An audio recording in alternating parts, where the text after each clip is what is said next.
बिस्मिल्लाहिर्रहमानिर्रहीम। अस्सलामुअलैकुम everyone, welcome back on easy learn. I hope कि आप सब ठीक ठाक होंगे, खैरियत से होंगे। तो चलते हैं हम आज के लेक्चर की तरफ। आज के लेक्चर में जो है हम लोग स्टार्ट करेंगे फ्रॉम क्वेश्चन नंबर 4, क्योंकि लास्ट के लिए जो लेक्चर था उसमें हम लोग क्वेश्चन नंबर 3 तक कंप्लीट कर चुके थे।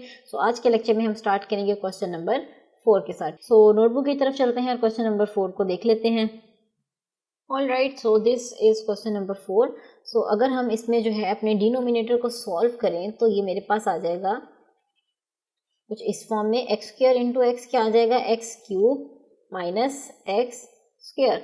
तो जैसे कि मैंने आपको हमेशा बताया है कि पार्शियल फ्रैक्शन जब भी करेंगे, the very first step is you have to check either the question that is given to you is proper fraction or improper fraction. So here you can see that in numerator the highest power of variable is 4 and in denominator the highest power of variable is 3. क्या होगा कि ये हमारे पास denominator की power जो है कम हो जाए अगर, तो हमारे पास वो केस होता है इम्प्रॉपर फ्रैक्शन का। This is an improper fraction. First of all we have to reduce this improper fraction into proper one and then we will start our question। ठीक है, स्टार्ट करते हैं और सबसे पहले जो है इसकी डिवीजन कर लेते हैं। जैसे कि आपको पता है कि ये न्यूमरेटर है और ये जो है हमारे पास क्या है, डिनोमिनेटर है। इनकी डिवीजन कर लेते हैं। यहाँ पर आ जाएगा मेरे पास x cube minus x square और यहाँ पर आ जाएगा एक्स फोर प्लस 1। सबसे पहले आप देखें कि यहाँ पर एक्स क्यूब है और यहाँ पे एक्स फोर है। मुझे इसे एक्स से मल्टीप्लाई करना चाहिए क्योंकि मुझे एक्स फोर चाहिए। एक्स क्यूब इंटू एक्स क्या आ गया मेरे पास, एक्स फोर। एक्स जब एक्स स्क्वायर से मल्टीप्लाई हुआ तो मेरा आंसर आया माइनस एक्स क्यूब। यहाँ पर नहीं था, इसे मैंने सेपरेटली यहाँ पर लिख दिया। Next step is sine changes. ये फर्स्ट फैक्टर जो है वो कट हो जाएगा। ये क्यूब वाली जो टर्म आ रही है इसे हम पहले लिख लेते हैं। ये आ गई मेरे पास एक्स क्यूब प्लस 1। यहाँ पर भी एक्स क्यूब है, यहाँ पे भी एक्स क्यूब है, दैट्स परफेक्टली फाइन। क्या करेंगे, मल्टीप्लाई कर देंगे इसे 1 के साथ, प्लस 1 आ गया। ये मेरे पास आ गया एक्स क्यूब, क्योंकि x cube into 1 x cube, minus x square into 1 क्या आ जाएगा, माइनस एक्स स्क्वायर। इसे हमने सेपरेटली मेंशन कर दिया। साइन चेंजेस और ये जो फैक्टर है ये कट हो जाएगा। द नेक्स्ट स्टेप इज, इसे लिख लेंगे पहले। ये आ जाएगा एक्स स्क्वायर प्लस 1। ठीक है, this is qx, this is remainder and this is dx, that is denominator। हम क्या करेंगे, अब हम इस फ्रैक्शन को लिखेंगे और इसे रिड्यूस कर लेंगे अपनी मेन फ्रैक्शन को। मेन फ्रैक्शन हमारे पास क्या थी, जो कि क्वेश्चन में हमारे पास गिवन थी, यहाँ पे मेंशन कर लेते हैं, x four plus 1 divided by क्या था मेरे पास, x square into x minus 1 is equals to किसके आ गया, क्यू एक्स। हमारे पास जो फॉर्म होती है वो इस फॉर्म में होती है, q x plus r into x over d x. इस फॉर्म में जो है मुझे यहाँ पर लिखना है अपना आंसर। क्यू एक्स क्या है मेरे पास, x plus 1। This is x plus 1 plus r x क्या है बाद में मेरे पास, x square plus 1 divided by क्या आ जाएगा मेरे पास, डिनोमिनेटर, दैट इज दिस और दिस। ये और ये एक ही बात है, क्योंकि यहाँ मैंने मल्टीप्लाई करके लिखा है और यहाँ पे जो है मैंने एक्स स्क्वायर को कॉमन लेके लिखा है। डिनोमिनेटर में मेरे पास आ जाएगा x square into x minus 1। इसे हमने नेम दे दिया इक्वेशन नंबर 1 का। और अब हम क्या करेंगे कि अब इसमें से अगर आप गौर करें तो हमें इस फैक्टर की जो है वो पार्शियल फ्रैक्शंस करनी है। दिस इज नॉर्मल फैक्टर, इसके साथ कुछ नहीं करना है, लेकिन यहाँ पर जो है दोनों एक्सप्रेशंस आ रही हैं न्यूमरेटर और डिनोमिनेटर में भी। हम क्या करेंगे, ये जो मैंने हाईलाइट किया है पार्ट को, सर्कल में किया है, इस फैक्टर को आगे लेके चलेंगे और इसके जो है वो पार्शियल फ्रैक्शंस करेंगे और इस क्वेश्चन को सॉल्व करेंगे। ठीक है, स्टार्ट करते हैं। ये क्या आ जाएगा मेरे पास, x square plus 1 divided by क्या है, x square into x minus 1 is equals to, इसकी पार्शियल फ्रैक्शंस की फॉर्म में लिख लें, क्या आ जाएगा a ओवर। अब देखिए ये जो है हमारे पास ये रिपीटेड फैक्टर है। इसे मैं लिखूंगी एक दफ़ा x के साथ, प्लस नेक्स्ट टाइम मैं इसे लिखूंगी x स्क्वायर सेकेंड पावर के साथ, और एट दी एंड मेरे पास क्या आ जाएगा, c ओवर x माइनस 1 अपना लास्ट फैक्टर। इसे मैंने नेम दे दिया इक्वेशन नंबर 2 का। अब आगे से जो हमारा प्रोसेस है वो बिल्कुल वैसे ही है जैसे हमने बाकी क्वेश्चंस को किया, कि हम मल्टीप्लाई कर देंगे एलसीएम को by both sides of equation number 2।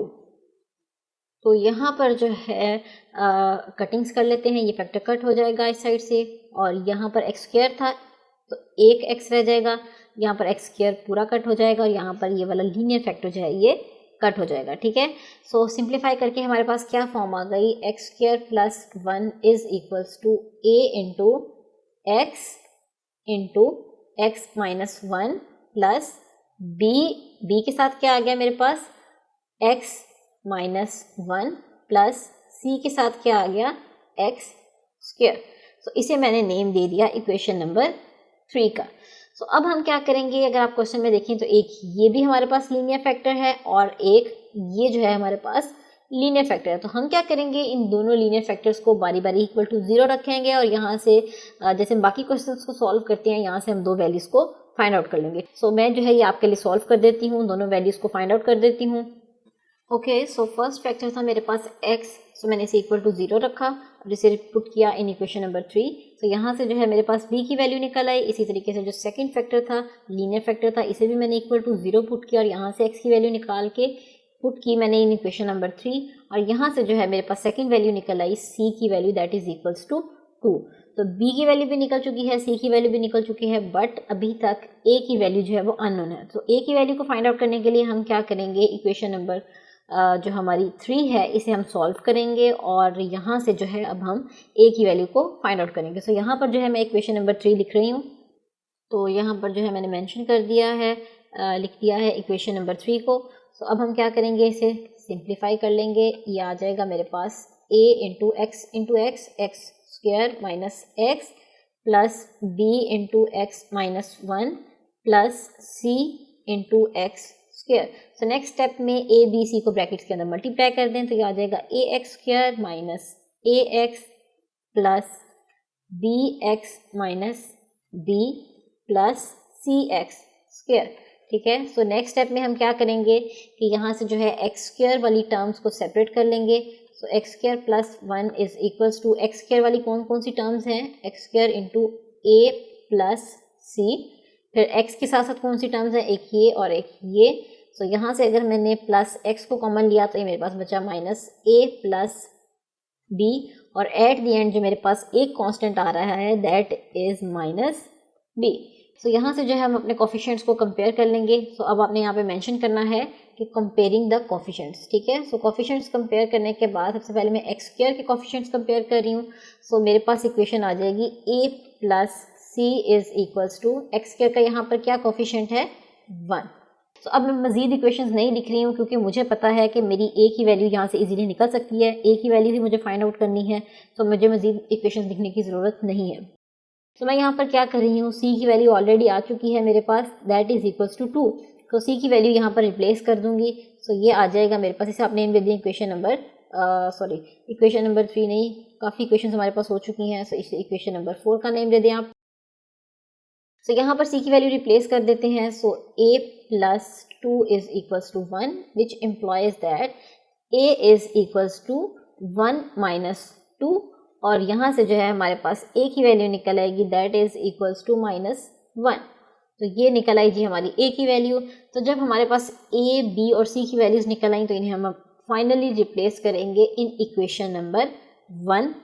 So normally हम इक्वेशन नंबर 1 में रिप्लेस करते हैं, लेकिन यहाँ पर जो है हम इक्वेशन नंबर 2 में रिप्लेस करेंगे क्योंकि ये इम्प्रॉपर फ्रैक्शन थी, ठीक है। सो यहाँ पर जो है a की वैल्यू, b की वैल्यू और c की वैल्यू पुट कर देंगे। तो मैं जो हूँ यहाँ पर ही डायरेक्टली आपको a b c की वैल्यूज़ पुट करके दिखा देती हूँ कि क्या आएगा। सो पिंक शेड में जो है मैंने वैल्यूज़ रिप्लेस कर दी हैं a b c की। तो जब a b c की वैल्यूज़ आपने पुट कर दी इन इक्वेशन नंबर 2, तो आपको जो है इस फैक्टर को रिप्लेस करना है, इसकी वैल्यू को रिप्लेस करना है इन इक्वेशन नंबर 1। तो जहाँ जहाँ पर ये सर्कल आ रहा है यहाँ पर मैं इस तमाम वैल्यू के साथ जो है रिप्लेस कर दूंगी इक्वेशन नंबर 1 में इस फैक्टर की वैल्यू को, ठीक है। सो आपने एट द एंड क्या करना है कि यहाँ पर ये येलो वाले सर्कल की जगह पर ये जो पिंक अंडरलाइन वाला एरिया है इसे यहाँ पर मेंशन कर देना है, तो हमारा जो है वो फाइनल आंसर निकल आएगा of question number 4। So I hope कि आपको इस चीज़ की अंडरस्टैंडिंग हो गई होगी। मैं एक बार फिर से रिपीट कर देती हूँ कि करना आपने क्या है कि जो ब्रैकेट वाला एरिया इसे आपने रिप्लेस कर देना है यहाँ पर, क्योंकि मुझे यहाँ पर बेसिकली इस फैक्टर की वैल्यू चाहिए थी। सो इस फैक्टर की वैल्यू जो है मैं यहाँ से निकाल चुकी हूँ। तो जब इस फैक्टर की वैल्यू मैंने निकाल दी तो इसे मैं सिंपली पुट कर दूंगी इन इक्वेशन नंबर 1 इस सर्कल की जगह पर, ठीक है। तो इसके साथ ही जो है हमारा क्वेश्चन नंबर 4 कंप्लीट हो गया है। सो अब हम मूव करते हैं अपने नेक्स्ट क्वेश्चन की तरफ, दैट इज क्वेश्चन नंबर 5। तो क्वेश्चन नंबर 5 को अभी हम नोटबुक पे लिख लेते हैं और इसे सॉल्व करना स्टार्ट करते हैं। Okay, so this is question number 5। तो इसे पार्शियल फ्रैक्शंस की फॉर्म में लिख लेते हैं। तो ये मेरे पास आ जाएगा a/3x + 2 प्लस b/, एक दफ़ा linear factor x + 1 plus c/, next time इसकी सेकेंड पावर। तो इसे हमने नेम दे दिया इक्वेशन नंबर 1 का। ठीक है, अब हम इसे सॉल्व करेंगे। क्या करेंगे कि एलसीएम से मल्टीप्लाई कर देंगे on both sides of equation number 1। So equation number 1 की लेफ्ट हैंड साइड पर अगर आप गौर करें तो मैं इस पूरी टर्म से मल्टीप्लाई करूंगी। अब आपको काफ़ी हद तक अंदाजा हो गया कि लेफ्ट हैंड साइड पर पूरे फैक्टर्स की कटिंग हो जाती है। सो यहाँ पर जो है मैं डायरेक्टली वैल्यू लिख रही हूँ। क्या आ जाएगा मेरे पास 7x + 4 is equals to a/, क्या है 3x + 2 मल्टीप्लाई बाई ये वाला फैक्टर 3x + 2 इंटू x + 1 का स्क्वायर प्लस इसी तरीके से मैं इन दोनों फैक्टर्स के साथ भी मैं मल्टीप्लाई कर रही हूँ। ऑलराइट, सो यहाँ पर मैंने मल्टीप्लाई कर दिया। सो कटिंग कर लेते हैं। ये फैक्टर यहाँ से कट हो जाएगा, यहाँ से जो है पावर 1 कट हो जाएगी और यहाँ से दोनों फैक्टर जो हैं वो कट हो जाएंगे। सो मेरे पास जो है सिंप्लीफाइड फॉर्म क्या आ जाएगी 7x + 4 is equals to a into x + 1 square plus b into 3x + 2 into x + 1। इसी तरीके से c के साथ क्या आ जाएगा मेरे पास 3x + 2। सो इसे मैंने नेम दे दिया इक्वेशन नंबर 2 का। सो अब नेक्स्ट स्टेप क्या है कि मैं देखूंगी इक्वेशन नंबर 1 में से कि मेरे पास कौन कौन से लीनियर फैक्टर्स हैं। सो ये आप क्लियरली देख सकते हैं कि एक ये मेरे पास लीनियर फैक्टर है और एक ये लीनियर फैक्टर है। This is not a linear factor, this is a quadratic factor. So अब हम बारी बारी इन तमाम लीनियर फैक्टर्स को क्या करेंगे, इक्वल टू 0 पुट करेंगे और यहाँ से जो है x की वैल्यूज को फाइंड आउट करके रिप्लेस कर देंगे in equation number 2। So our first factor जो कि हमारे पास क्या फैक्टर है, हमारे पास first factor that is 3x + 2। So let 3x + 2 is equals to 0। So यहाँ से जो है 3x is equals to -2 and x is equals to -2/3। So यहाँ से हमारे पास x की वैल्यू निकल आई। सो इसे हम अब रिप्लेस कर देंगे in equation number 2। Equation number 2 में जहाँ जहाँ पर भी हमारे पास x आ रहा है वहाँ पर -2/3 को रिप्लेस कर देंगे। सो जब मैंने इक्वेशन नंबर 2 में x की वैल्यू रिप्लेस की तो ये फॉर्म आ गई मेरे पास। ठीक है, फिर यहाँ पर मैंने इसका एलसीएम लिया और यहाँ पर जो मैंने दूसरी साइड पे स्क्वायर ओपन कर दिया और इसके बाद सिंप्लीफिकेशन की। फिर एट द एंड यहाँ पर अगेन स्क्वायर ओपन करने के बाद दिस 1/9 को दूसरी साइड पे शिफ्ट कर दिया। सो ये 9 नंबर 1 हो गया। यहाँ पर कटिंग हो गई, 3 1 3, 3 3 9, से 3 2 6 और साथ में क्या माइनस। तो यहाँ से जो है हमारे पास a की वैल्यू आ गई a इज इक्वल टू -6। सो अब जो है हम अपने सेकंड फैक्टर को इक्वल टू 0 रखेंगे। सेकंड फैक्टर था मेरे पास x + 1। सो उसे भी इक्वल टू 0 रखेंगे। Let x + 1 is equal to 0। So this implies that x is equals to -1. So we will replace this value of x in equation number 2. तो यहाँ पर equation number 2 लिख लेते हैं। तो अब जहाँ जहाँ पर भी x आ रहा है वहाँ हम x is equals to -1 जो है वो पुट कर देंगे। सो यहाँ पर क्या आ जाएगा 7 × -1 + 4 is equals to x + 1 is equals to 0. So this whole factor is equals to 0. यहाँ पर भी x + 1 आ रहा है, so ये भी पूरा factor equal to 0 plus c into यहाँ पर 3 × -1 + 2। इसे सॉल्व कर लेते हैं। -7 + 4 is equals to c into 3 × -1 -3 + 2। तो यहाँ पे हमारे पास आ जाएगा -3 इज इक्वल्स टू और यहाँ से हमारे पास आ जाएगा -1। तो हमारे पास जो है यहाँ पर c की एक वैल्यू आ जाएगी that is c is equals to 3, क्योंकि माइनस दोनों साइड से जो है वो कट हो जाएगा। c की वैल्यू आ गई मेरे पास 3। तो अब जो है मेरे पास c की वैल्यू भी आ चुकी है, a की वैल्यू भी आ चुकी है, but the value of b is still unknown. तो हम क्या करेंगे, we will write again equation number 2। Equation number 2 यहाँ पर हम लिखेंगे और अब हम उसे सॉल्व करेंगे। तो यहाँ पर अपनी इक्वेशन नंबर 2 अगेन राइट कर लेते हैं। तो इक्वेशन लिखने के बाद हम इसे सिंप्लीफाई करेंगे। तो ये आ जाएगा 7x + 4 is equals to a into यहाँ पर जो स्क्वायर है इसे ओपन कर देंगे तो ये आ जाएगा x² + 2x + 1 + b into 3x, इन दोनों लीनियर फैक्टर्स को भी जो है आपस में मल्टीप्लाई करेंगे तो मेरे पास आंसर आ जाएगा 3x square plus 5x plus 2 plus c into 3x plus 2।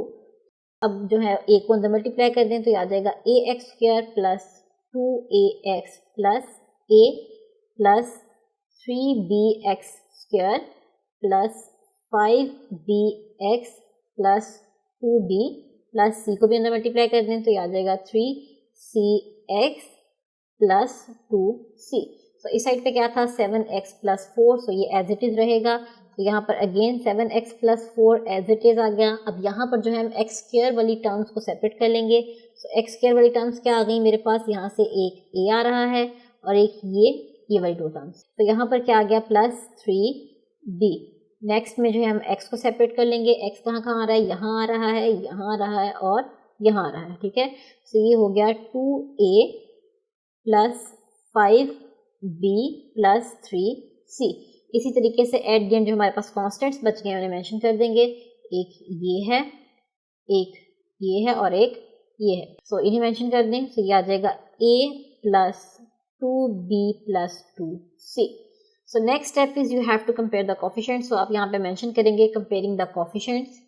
सबसे पहले जो है मैं एक्स स्क्वायर के कोफिशिएंट्स कंपेयर कर रही हूँ। सो मेरे पास जो है आ जाएगा a प्लस 3b, क्योंकि यहाँ पर एक्स स्क्वायर का कोफिशिएंट क्या है ये, और अगर हम लेफ्ट हैंड साइड पर देखें तो मेरे पास एक्स स्क्वायर का कोई भी कोफिशिएंट नहीं है। So it means that is equals to 0। So हमें जो है यहाँ पर b की वैल्यू को फाइंड आउट करना था। So I can easily find the value of b from this equation number 3 का नाम दे लें इसे आप। तो इस इक्वेशन से जो है मैं इजीली अपनी b की वैल्यू फाइंड आउट कर सकती हूँ। सो मुझे मजीद इक्वेशन लिखने की ज़रूरत नहीं है। तो यहाँ पर मैं जो हूँ a की वैल्यू रिप्लेस कर रही हूँ। a की वैल्यू थी मेरे पास -6 plus 3b is equals to 0। So क्या होगा, यहाँ से b की वैल्यू को सेपरेट कर लेते हैं। 3b is equals to 6 which implies that b is equals to divide हो जाएगा। सो 3 2 क्या होता है 6। तो हमने जो है यहाँ से अपनी b की वैल्यू निकाली, दैट इज इक्वल्स टू 2। तो जब हमने अपनी a, b और c की वैल्यूज फाइंड आउट कर ली, सो हम क्या करते हैं इसके बाद अपनी तीनों वैल्यूज को रिप्लेस कर देते हैं in our final equation, that is equation number 1, जो कि हमारी ये वाली मेन इक्वेशन है, ठीक है। तो यहाँ पर जो है मैं अब इस इक्वेशन में a, b, c की वैल्यूज को रिप्लेस कर रही हूँ। तो मेरे पास जो फाइनल फॉर्म होगी वो कुछ इस फॉर्म की होगी। तो ये आ गई जी एट द एंड मेरे पास फाइनल फॉर्म। तो जब मेरे पास फाइनल फॉर्म आ गई, इसमें मैंने आप देख सकते हैं a, b, c की वैल्यूज पुट कर दी हैं। a की वैल्यू मेरे पास नेगेटिव थी, तो जो नेगेटिव होता है वो यहाँ पर आ जाता है, क्योंकि प्लस माइनस क्या हो जाता है, माइनस हो जाता है, ठीक है। So this is the final answer of question number 5। So question number 5 भी जो है हमारा है वो कंप्लीट हो गया। सो आई होप कि आपको आज का लेक्चर काफ़ी हद तक ईजी लगा हो और अंडरस्टैंड भी किया हो आपने। तो आज के लेक्चर में जैसे कि आपने देखा हमने क्वेश्चन नंबर 4 और 5 किया है। सो ये जो चैप्टर है पार्शियल फ्रैक्शंस का, इसमें हम जो है थोड़ा स्लोली मूव करें। इसकी 2 रीजंस हैं। फर्स्ट ऑफ ऑल कि ये बिल्कुल एक नया टॉपिक है, ठीक है, इस वजह से मैं आपको स्लोली लेके चल रही हूँ। भागने की कोई ज़रूरत नहीं है, आप थोड़ा कर लें लेकिन सही से कर लें और अच्छे से कर लें। और सेकंड मेन रीज़न मेरी ये है कि ये थोड़े क्वेश्चन जो हैं वो लेंथी हैं। सो मैं ज़्यादा इसलिए नहीं करवा रही कि आप लोग टेंशन में ना आ जाएं कि इतनी एक तो नई चीज़ और फिर ऊपर से लेंथी चीज़। लेंथी है बट ईजी है। तो जब आपको प्रैक्टिस हो जाएगी तो आपको इस चीज़ का अंदाज़ा हो जाएगा कि वाकई ही ये जो क्वेश्चंस है ये कितने ईजी हैं, और आपको अंदाज़ा हो भी रहा होगा क्योंकि हम काफ़ी हद तक जो है वो क्वेश्चंस कर चुके हैं। 2 टाइप्स जो हम डिस्कस कर चुके हैं। सो आई होप कि आपको काफ़ी हद तक अंडरस्टैंडिंग होगी और कोई भी प्रॉब्लम नहीं रही होगी। So but if still you have any problem, so you can ask in comment section और you can post in our Facebook group, ठीक है। और अगर इसके अलावा अगर आप इंडिविजुअल क्लासेस लेना चाहते हैं, आप ऐसी क्लासेस नहीं लेना चाहते रिकॉर्डेड लेक्चर्स की फॉर्म में, सो आप क्या करें, हमसे कांटेक्ट कर सकते हैं। हम इंडिविजुअल लेक्चर्स भी प्रोवाइड करते हैं। सो इंडिविजुअल लेक्चर्स का ये फ़ायदा है कि आप उसमें लाइव क्वेश्चनिंग कर सकते हैं। अगर आपको कहीं पे भी समझ नहीं आ रही, सो आप वहीं पर रोक के जो है पूछ सकते हैं। सो आपको जो है वो उसी टाइम पर आपके क्वेश्चन का आंसर दिया जाएगा, ठीक है। सो इंडिविजुअल बेसिकली ये एक ट्यूशन सिस्टम है, जैसे आपको एक बच्चे को बिठाकर जो है वो क्लासेस दी जाती हैं, ठीक है। तो ये था जी हमारा आज का लेक्चर। सो इंशाल्लाह हम आपसे मिलेंगे अपने अगले लेक्चर में। तब तक के लिए इन क्वेश्चंस की प्रैक्टिस कीजिए और हमें दुआ में याद रखिएगा। अल्लाह हाफ़िज़।